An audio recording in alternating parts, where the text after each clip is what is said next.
Good evening, and welcome to the premiere screening of my latest masterpiece. For those of you who may not know me, my name is Veris Alakonokidos. I am a world-famous artist, composer, and filmmaker. You may have seen my films, Until the End of the Wind, or Empty is the Hollow Heart, both of which have won the prestigious Spiro Agnew Art Endowment Award. Tonight, I am very pleased to present to you for your viewing pleasure a new sort of film, which is called a documentary. It is a most intimate way of exploring a true story. It has stretched my creative genius and opened my heart to realms of which I have never imagined. You will find, as I did while making this most important film, that which seems mundane shall become extraordinary. That which appears simple becomes complex, and those that seem vacuous, empty, dull specimens of human beings are, in fact, full of it, full of that, full of all of those things that make each of us human and godlike at the same time. This documentary that I am premiering tonight is, as you all well know, inspired by my most favorite word. And you all know what that word is. And I would love for you to please log into the YouTube and please to tell me in the chat box what that favorite word of mine is. I know you are all aware of this word, and I just want to see that you remember it. Because, as you know, this film that you will see tonight was indeed inspired by that one word, that one most important word. The word, you know what it is. It has not only inspired this documentary, but my most recent exhibit at the famous Musée du Viande Fondue. I am sure you have all been to the exhibit at the Musée de Viande Fondue, and you have seen there the word I am looking for. So please, you must tell me in the chat of the YouTube what is that favorite word of mine. That word has inspired this documentary film that you will see here tonight. Ah, yes, my devoted audience and patrons, you have not failed me. The word, indeed. That is correct. Lamborghini. Thank you and merci for your dedication and love of the arts. Without you all, I would be so much less than I am. Yes, this documentary format is new to me, and this type of project has brought my creativity to new heights and my awareness of the frailty of the human person to new lows. This experience has indeed allowed me to explore the boundaries of the human condition, to realize my own superior vision, and in the end, as you will see, this experience has provided the venue for me to create what is perhaps my most important work to date. I am proud to add this masterpiece to my rich oeuvre.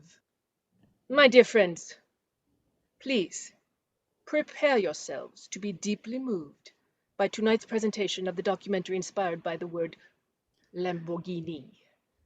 How it all went down. Enjoy. And you are welcome.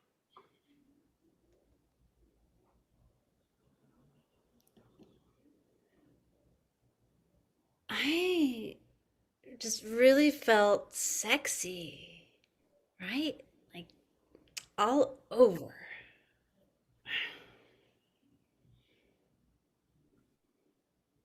And then I just wanted to go to Italy.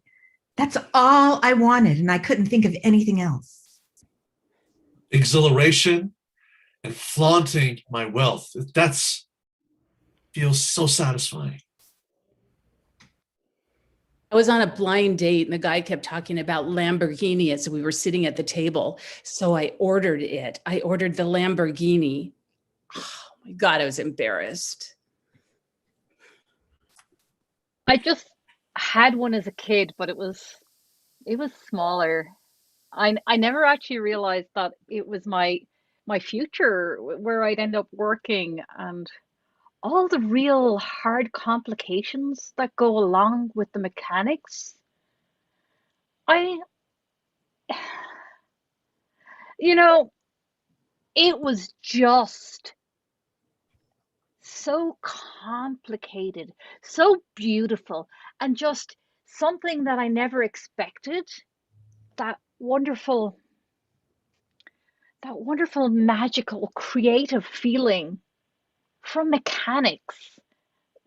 I never realized that was something that could happen. And my sister Ronnie and I and my brother Charles were opening up an auto body repair shop. Remember, Charles, how you and I were fixing the cars? And I And forget, that was quite the learning curve for me. I know. And it was really shocking too, because most of the time people would come in and they'd look at you and talk to you about what was wrong with the car. And I'm like, wait a minute, I am the chief mechanic. Barbara, I can't even tell you how funny that was, because people would just assume because I'm a male that I would know everything, but I knew nothing about auto mechanics then. Right, Barbara? Right. But we were such a great team. Yeah. Such a great team. And it was our love. I mean, weren't we fixing Lamborghinis and Ferraris and BMWs from the time we were little? I know. And it's funny, when I first started, that's all I could think about. All I ever wanted was a Lamborghini. But I got kind of sick of it, to be honest. Got tired of it. Yeah, I remember how these people would come in with their expensive cars and we dreamed to be driving those. And in that moment, we pretended we owned them. We drive around and just tell the owners, oh yeah, we're just going to check it out, make sure we got everything working. And then my sister, Barbara here, she still loves driving through Lamborghinis, even though you're not the best driver, sis, but you know how to work a good car. I'm not the best driver. You're the one that crashed the last car we just fixed. And I don't want anyone to know about that. Yeah, Anyway. Yeah, that's a great story for Ronnie to tell. But it was a great bonding experience for you and me. I got to tell you, I respect you and love you so much more ever since we got closer through that business. No, I know. Yeah, it's been perfect. Yeah.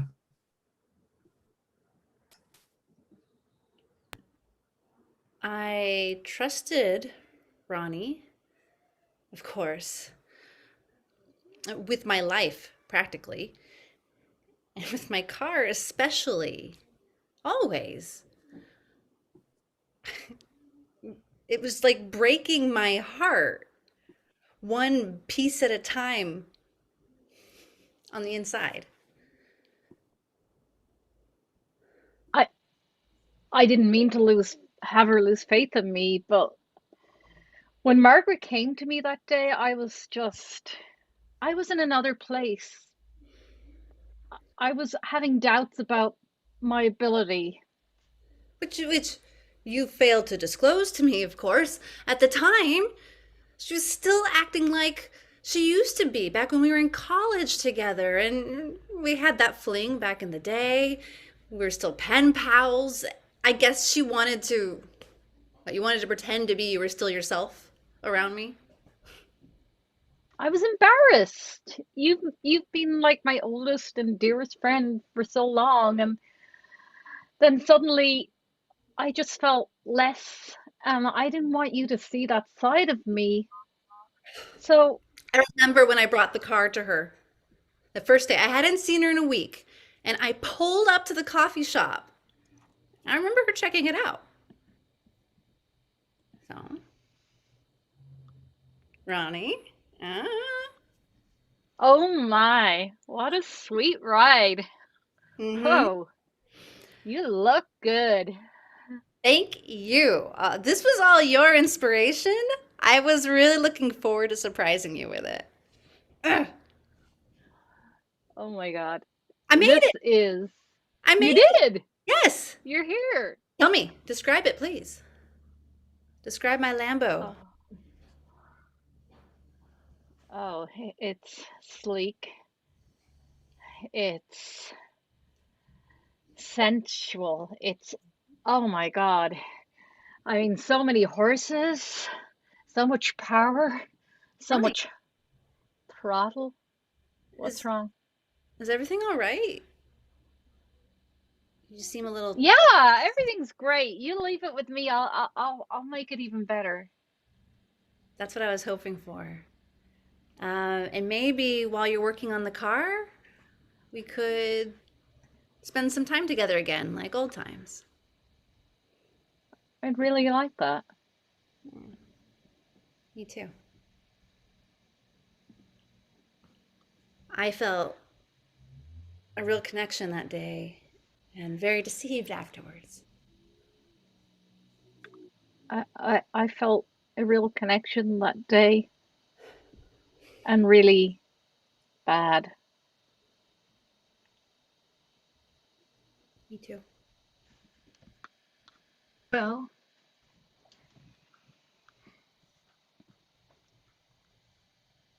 I didn't agree with this concept of pheromones, injecting them into the seats like that. I was worried that it was going to cause problems. I never thought it was a good idea. All my colleagues said, "Oh, Dr. Adams, chemistry, you have to use it to apply it to automobile science to enliven, enrich the hormonal experience of driving a Lamborghini." I never thought it would go that far.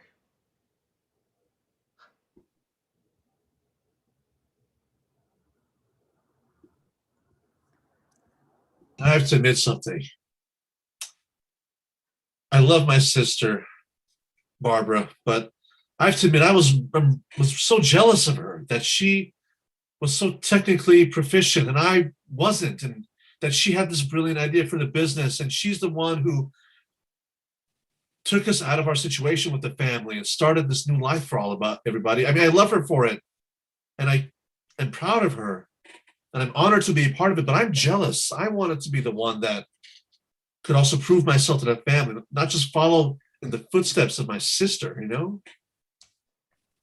that's when things started to get a little bit, how to say it, complicated between her and I, and it was my fault because I was being really petty at the time. Charles, we can absolutely inject the pheromones into the seats. Don't you realize the testosterone, the hormones? I mean, people are going to just love driving their cars to death. And eventually, because that's all they're going to be doing, they're going to show up here for us to continue to work on them. We're going to make millions. So what, were you saying you want to put like perfume or cologne in the seats to have some sort of pheromone scent? That's a ridiculous idea. We can't do that. They won't even know, Charles. It's like the air freshener, only like we just tell them we're just spraying the seats. It's part of the conditioning. What if someone is allergic to pheromones and they have some reaction and then we get sued? Charles, you're such a naysayer. Come on. I'm not a naysayer. I'm just saying, how much is this going to cost us? Our overhead is already pretty high. I don't think it's going to cost us anything. Return on investment alone is going to pay for it. So this is kind of a crazy idea. Last time I had an idea to put certain types of graphics on the side of the Lamborghini, and you didn't want that. And other ideas I've had, you didn't want either. So I feel like I'm always being rejected by you, Barbara. Charles, I'm not rejecting your ideas. I'm trying to enhance them. Enhance them? Well, I don't need to be enhanced. Charles, we need to make more money. That's the bottom line. We're a business. And people who are driving these high-end cars, The cars are brilliant. They're made beautifully. They don't need fixing. Half the time they bring them in just because they need a top up of oil. We don't make money putting in oil. Fine, fine. You know what? Do your pheromone idea. I'll just be Charles, and I'll sweep the floor and get the orders and do the shipments. I forget having any trust in your own brother. Never mind. Forget I said anything. Okay. Oh, God. So it was really hard back then, and sometimes it still bothers me a little bit. When Barbara started her money making scheme, it was great. We got lots of business, but then my skin started to itch, and first it was the hives, and just thinking about them, sorry, the memories they're hard. They're hard to relive.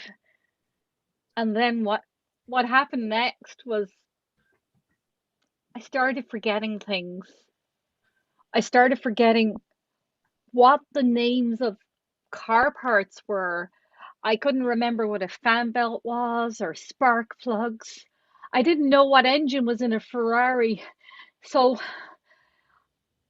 I remember just trying to explain to Charles that we needed to do something about this. And I just remember his expression like it was yesterday. It's not okay. I don't remember how to fix things. Yeah, it looks like there's two of us now that aren't very useful anymore in this company.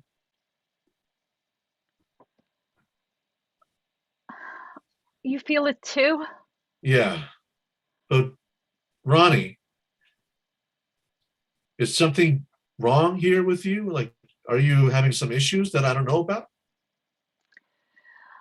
I can't remember how to fix the cars anymore.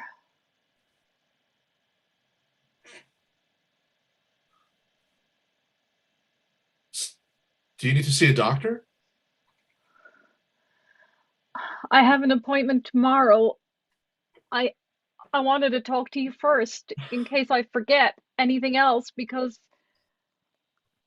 I don't know what that's called. That there, I don't know. I don't that spinny thing. Yeah, so it's the steering wheel. Oh my, the Ronnie, I hope this is steering not wheel. serious. Sometimes stress can induce forgetfulness. But I'm going to go with you to the doctor tomorrow, okay? Okay, All right. tomorrow. Yeah.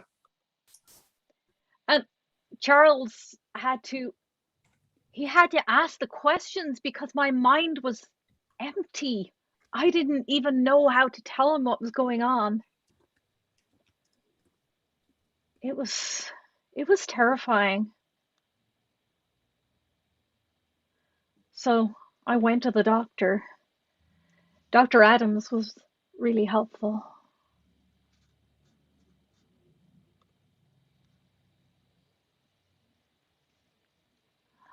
Ronnie, you say that you have itching and memory issues. Um, Yes, I wrote it down so I wouldn't forget. Um, I don't remember what a steering wheel is, and I'm a um, mechanic. Ronnie, may I ask you a personal question? Have you been, Okay. you've sat in the bucket seat of a Lamborghini recently? Yes, Did the every itching, day. did the itching start at your toes and then slowly make its way up the inner part of your leg until it reached your pelvic region? And then Yes. you started to forget things. Oh dear. Oh God. What does this all mean? I am Ronnie, I'm terribly sorry, but I need to let you know the truth. You have been fair hormonally abducted. I know that sounds Fair hormonally abducted, abducted. and I know that that sounds frightening. Um, Yes, it's am I you know, going to die? no, in fact, you're going to live in more ways than you could ever have imagined. Your life is going to open up completely, and you're going to find yourself realizing new physical sensations that you may have never felt. Uh, the pheromonal abduction process begins rapidly, and the next stage is something that we haven't actually done a lot of research on. So you'll be one of our guinea pigs. But yes, you might want to stay away from the bucket seats for a while.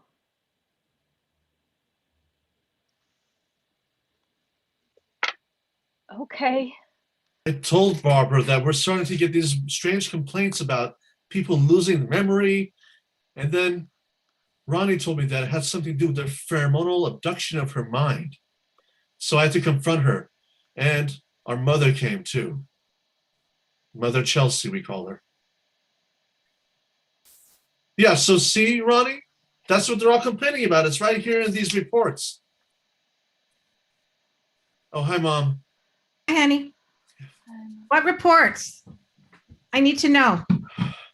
Mom, Barbara, your daughter, our sister, decided that she wants to put these pheromone chemicals in the seats so that people get more excited during the drive experience. Oh, here comes Barbara now. That's my girl. She is so bright. What is she going to come up with next? Mom, we're getting sued here. Hey, Charles, Barbara. you brought Mom into it? I had to bring Mom into it. Well, somebody with a business acuity has to be here, and that's going to be me. That's right, Mom. Now, Well, did Charles? what is wrong with the bucket seats? Just tell me, Barbara. I know you can fix it. Nothing is wrong, Mom. I sprayed That's it. not true. Not true. We're getting people. Ronnie, go ahead and tell them the condition you have. Pheromonal. It's fair hormonal abduction. Exactly. You know? Yes, Dr. Adams said that that was what was going to happen and that it was going to be magnificent. Everybody was going to want it. Everybody would be clamoring to have that. And they're going to come flocking to our shop to find out what we've been doing to fix these machines. Well, everybody doesn't want them. That's why these letters of complaints are coming in, threatening to sue us. See, Mom, if you put Charles in charge to begin with, none of this would have happened. Charles, get over it. You're in your 30s. It's not becoming. Now, listen, I got this one letter from a woman who went on a test drive in the Lamborghini and said that she has never felt the same. And pardon me, we're all adults here, but she has been horny for 24 hours straight and cannot seem to get any sort of comfort. She's suing us. Suing us? That's the same person. I remember her, Mom. She was the one that asked me to change from automatic transmission to a stick shift to increase her driving pleasure. Oh, God. Well, can you blame her, the poor thing? Barbara, you've either got to fix this or Charles, do you have an idea? Ronnie, I'd ask you, but I know you don't remember your own name right now, honey. Well, actually, Ronnie made a suggestion earlier. Ronnie, go ahead. I suggest that we do deep cleaning.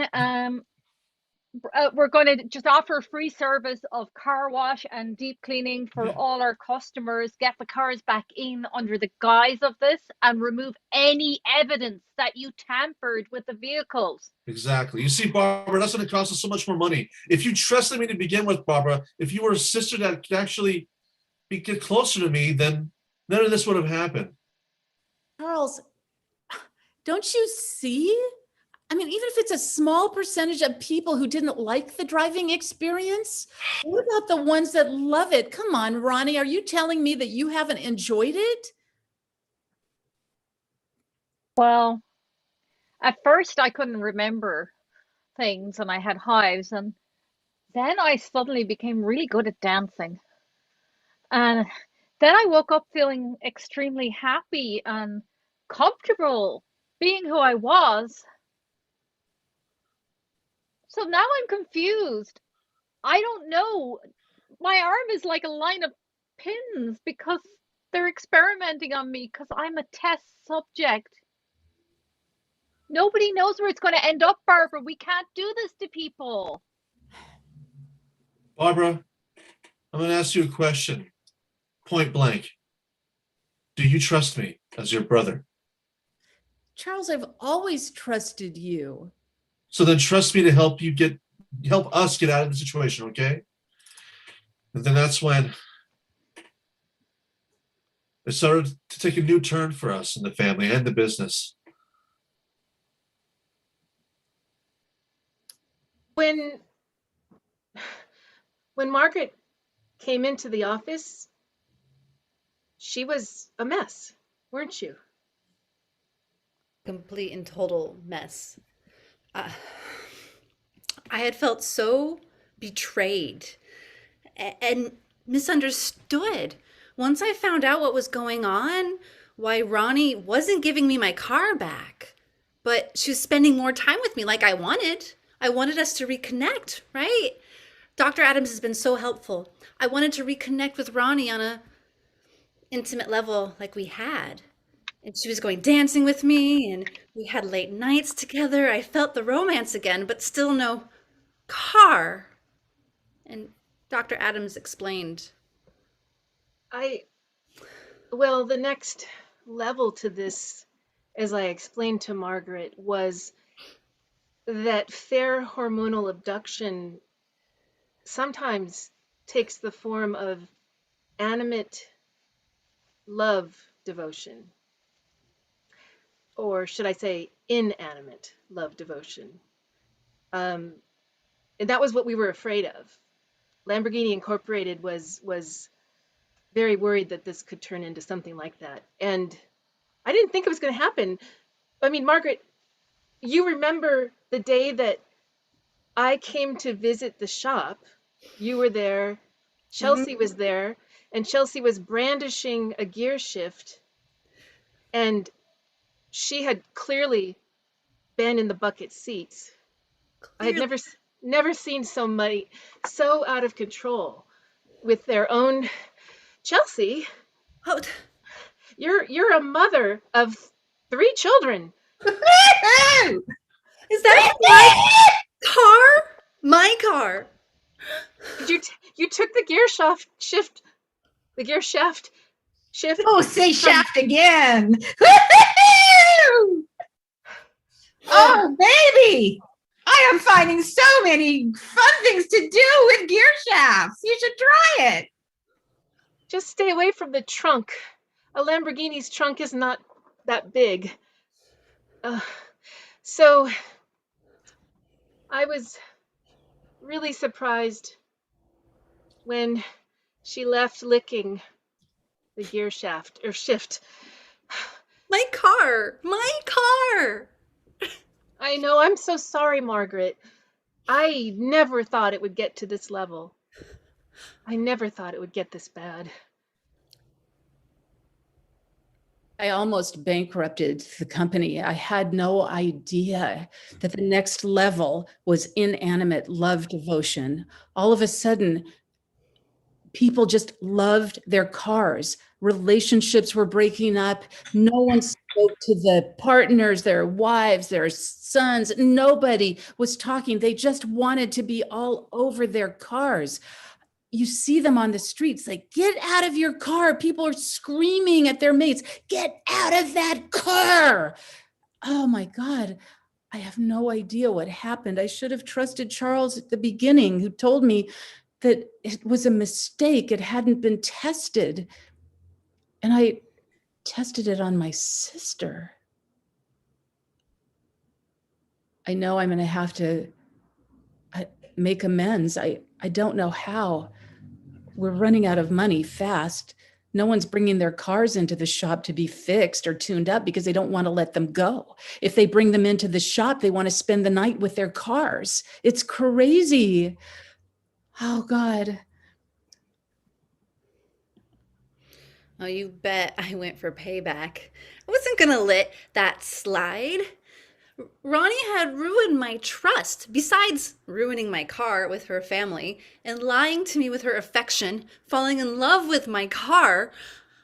My heart was broken, my wallet was broken, my idea of right and wrong was broken.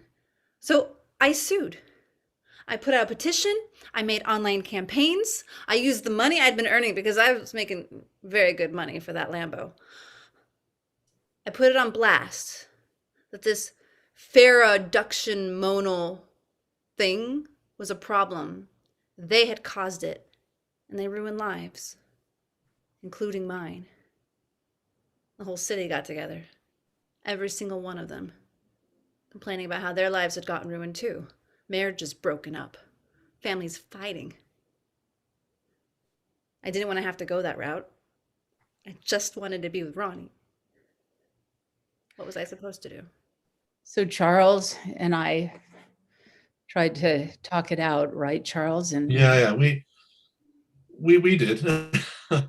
I can laugh a little bit looking back on it now, but I got to tell you, one day when I walked in, I was went to visit mom one day, and I accidentally walked into her bedroom by accident. I'm not even going to tell any of you what the heck she was doing with that gear shifter, but better days ahead. God, I know you were furious. You came running to me and you were poking out your eyes saying, "You can't unsee this. You can't unsee this." You were so angry with me. He was really furious, and I didn't know how to apologize or make amends. I sold my house to try to cover some of the damages that happened because we were getting sued left and right. But that was the catalyst that helped us grow a strong bond with each other. You know, sometimes you just can't see what fate has in store. And when, you know, in life, when things seem the worst, after you get through it, you realize it was for the best. Yeah, but remember what happened when you went to see Ronnie? I don't know. You still weren't thinking it was the best at that point. I know. I do remember.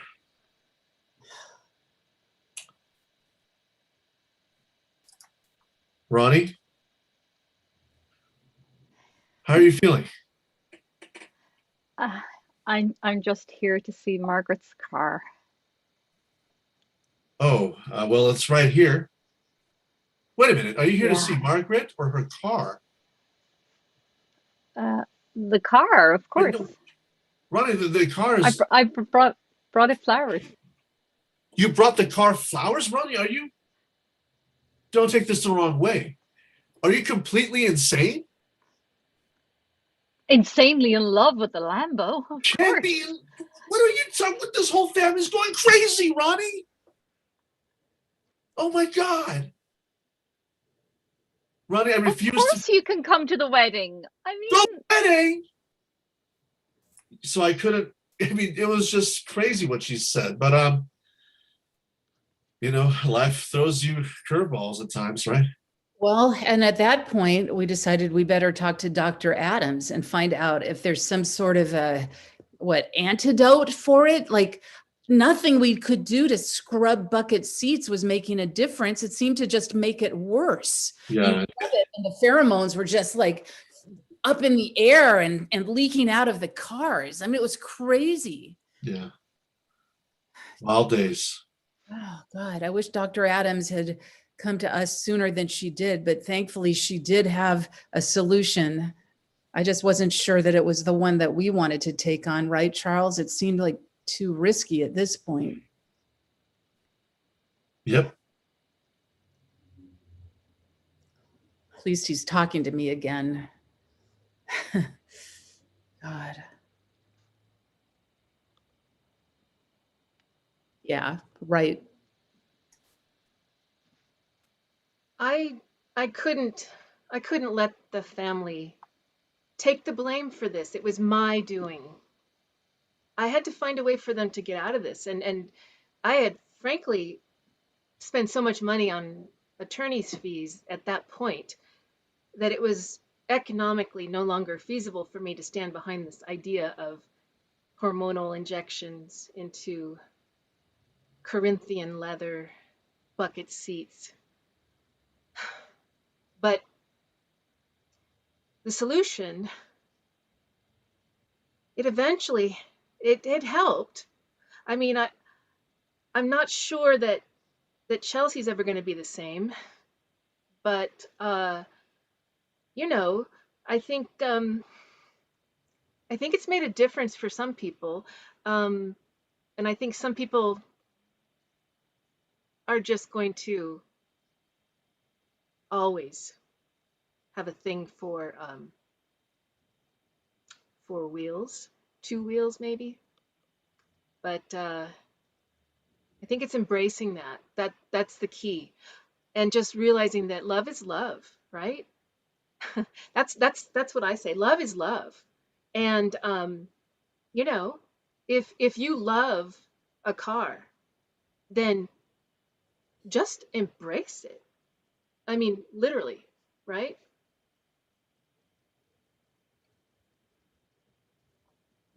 I wasn't really sure how the kids were going to react, to tell you the truth. After I talked to Dr. Adams, and she suggested that I discontinue the hormone treatment to try to improve the symptoms. But my love for my Lambo didn't go away, and my fascination and true relationship with the gear stick didn't go away. So there was nothing I could do but marry it. My kids were way more understanding than I thought they'd be. I don't know. I guess I expected that they didn't really want their stepdad to be a Italian, but you know, they proved to be the mature adults that that I guess I'm surprised they are. Yeah, pretty cool. So it was, I figured the only way to get over this strange situation was to embrace it. And I can't believe I'm saying this, but we went to my mother's wedding.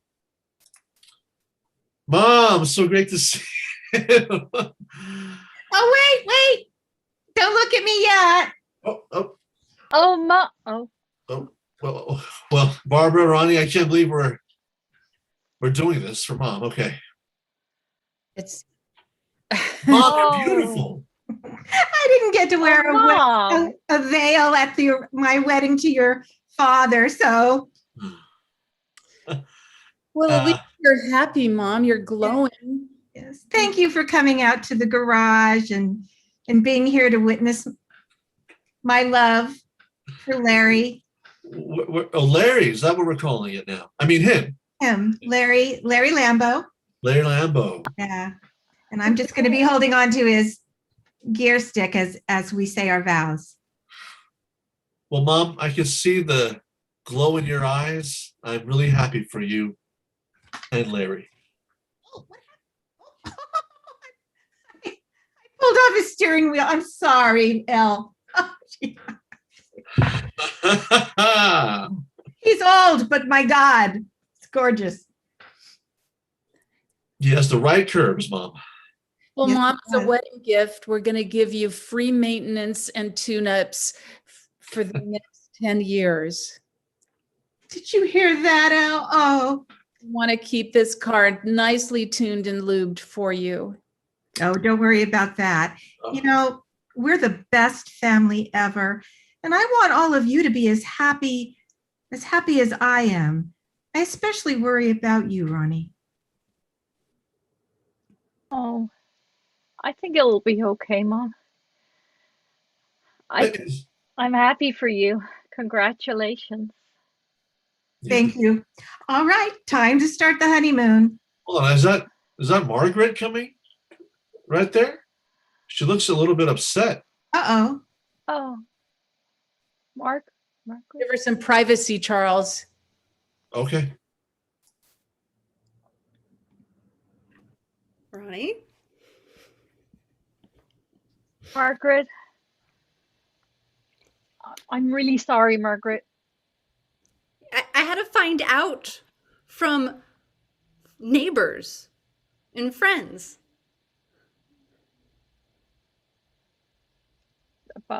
About the wedding. Yes. I didn't know how you'd feel. Did you care about how I felt? Yes.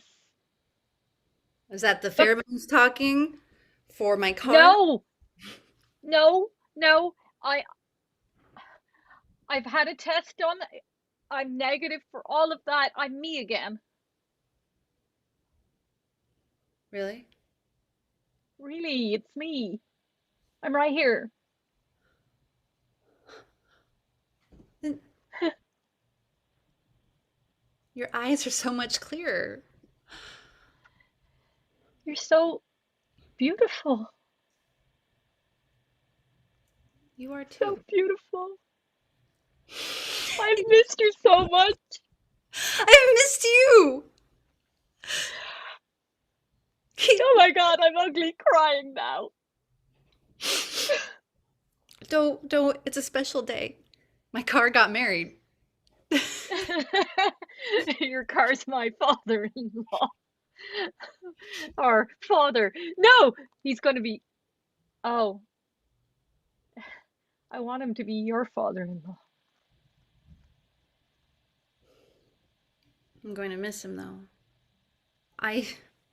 Besides the extreme expense for Murcielago, with 580 horsepower, I thought that was going to be very impressive to you. I He's like it. he's my stepdad. I want him to be your father-in-law.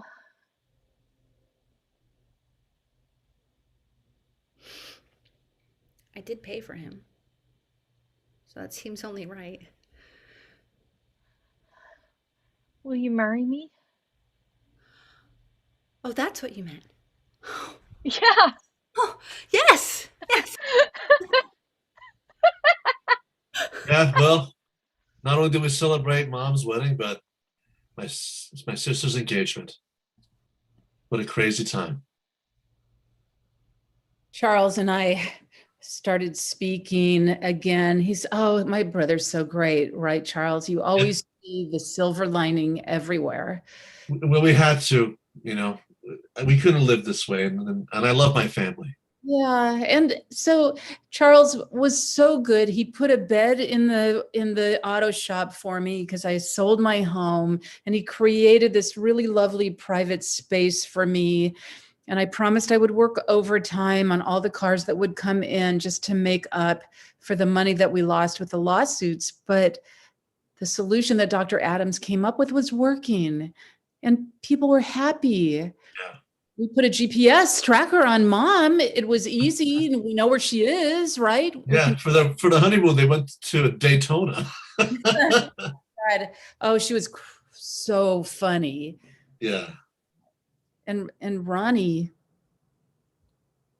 you guys are fine. I think Ronnie will start talking to me again, but I don't know. I guess I still have to apologize to her, huh, Charles?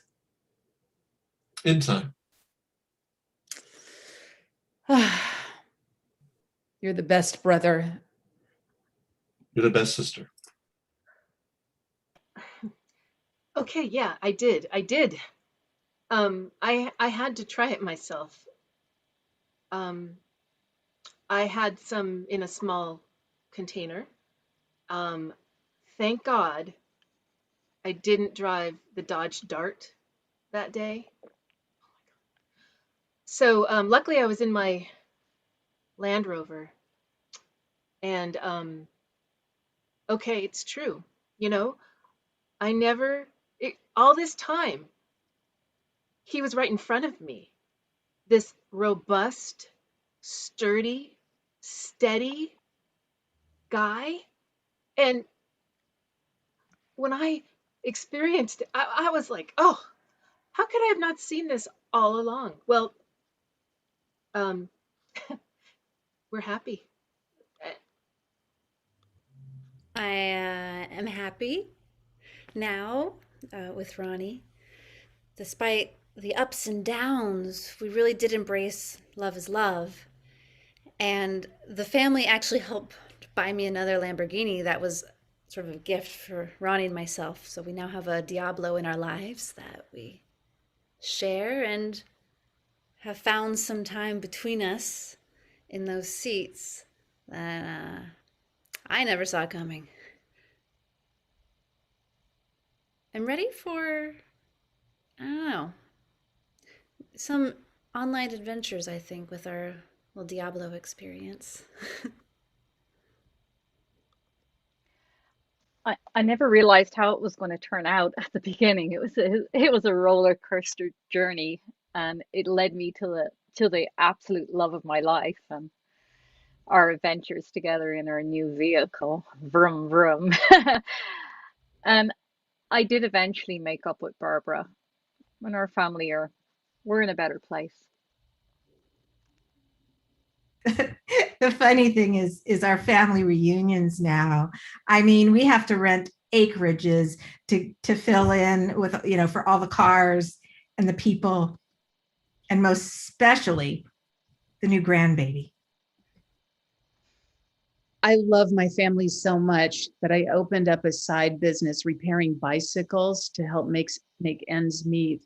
I had so much to give back to them for helping me get through this tough time in our lives. But you know what? I spray the bicycle seats with that hormone as well. I didn't tell them. We are making a ton of money. Well, my relationship with my family and my sisters has never been better. Mom has kids now, BMW Minis, Mini Coopers, that is. And we're just a big, beautiful, greasy family.